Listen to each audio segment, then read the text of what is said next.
አብርሃም ወደ ቤተሰቦቹ ተመለሰ ጋይሶችዬ ማለት ነው። እንዴ ልጁ ወደ ቤተሰቦቹ አይደለም እንዴው ሲኦልስ ቢገባ በዚህ ሰዓት ማለት ነው ጋይሶችዬ፣ ገደል ቢገባስ እንደው በአብርሃም ተፈርዱበታላችሁ። አጨለሉት እኮ አጨለሉት፣ እነሱ ሴቶቹ ጨልለው ልጁን አጨለሉት ማለት ነው። እና እኔ እኮ ግራም ቢገባ ነገር ሩታዬ ቀስ እያለች የምታስገባለት ነገር እኮ ነው ደስ የሚል ነገር። በቀስ እያለች ባይኗ የምትናገራቸው የምታስተላልፋቸው መልእክቶች አሉ። ሩታዬ እንዲች ልጅ እኮ አስማተኛ እኮ ናት ሩታዬ ማለት ነው። እኮ በምክንያት ነው የምወዳትና ዛሬ ራሱ በአይኗ ይሁን የምትናገረው ነገር አለ። አብርሃምም አይኗን ነበር የሚያያት ማለት ነው። ለምን አይኗ የሚናገር ነገር አለ። ባሏ እስከሆነ ድረስ የልጁ አባት እስከሆነ ድረስ በደንብ ያውቃታልና። ሰላም የኔ ወዶች የኔ ወርቆች እንዴት ናችሁልኝ? ሰላማችሁ በዚህ ተተረፍ ይበልልኝ አላችሁልኝ ወይ የኔ ወዶች የኔ ወርቆች?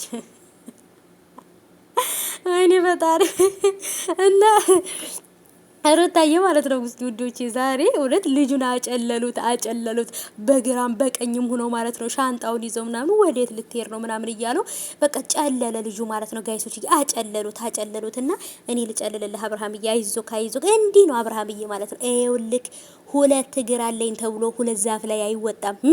ሁለት እግር አለኝ ተብሎ ሁለት ዛፍ ላይ እንደማይወጣው አንተም ደግሞ ሁለት እግር አለኝ ብለክ ሁለት ሴቶች ጋር ረግጣለሁ ብለክ በቃ ይሄ ባላና የግር ባላ ተላቀቀልህ ማለት ነው። በቃ ኩሻፕ እንትን የወደከው በቃ ይሄ ምንድነው የሚባለው አይደል? እንደዛ ነው የወደከው።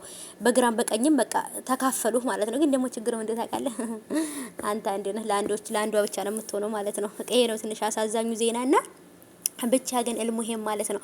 እልሙሄም አብርሃም ወደ ቤተሰቦቹ ወደ እናት ወደ አባቱ ተመልሷል። የልጁ ጤና እስከሚመለስ ድረስ ሄርሜላም ጋር ሩታም ጋር አይሆንም።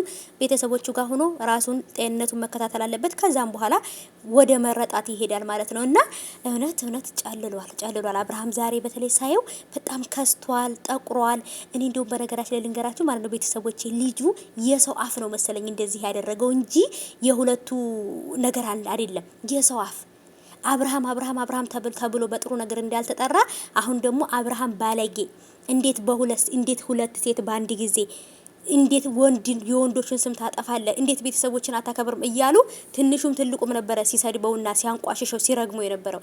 ይሄ እርግማን ደርሶበት ነው መሰለኝ። እና ደግሞ እየሰራ ያለው ነገር መጥፎ ነገር እንደሆነ ብልግና እንደሆነ ስላወቀ ደነገጠ። ገባችሁ? ደንግጦ አሁን ወደ ራሱ ለመመለስ እየሞከረ ነው። አሁን ላይ ትግል ላይ ነው። አግዙት እናውቃለን እየሰራው ነገር መጥፎ እንደሆነና ብቻ ግን ማለት አጨለሉት እኮ እነዚህ ሁለት ልጆች የእውነት